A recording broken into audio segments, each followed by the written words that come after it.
15 years na po akong iniimbita ng aking kasambahay, pero hindi ko po pinaunlak yung kanyang imbitasyon. Nung ako po ay hindi na masyadong makalakad, nakahiga na lang po ako sa kama. Meron pong akong TV sa tapat ko.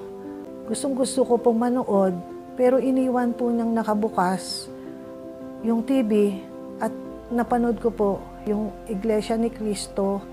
Naliwanagan po ang aking isip at baka po ito yung sagot na aking pinapanalangin.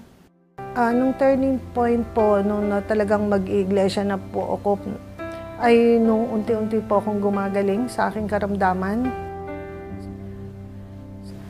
Sabi ko, hindi pa po akong kaanib, dinodoktrinahan pa lang po ako, ay ibiniyaya niya po sa akin ng Ama, unti-unti, yung akin pong mga hiling. Nung hindi pa po ako Iglesia ni Cristo, ay bira po ako magsimba. Doon nga po may kailangan. Pero po mula po naging kaanib po ako ng Iglesia ni Cristo, ay lagi po kami na anak ko nagsasamba at wala pong pag-absent.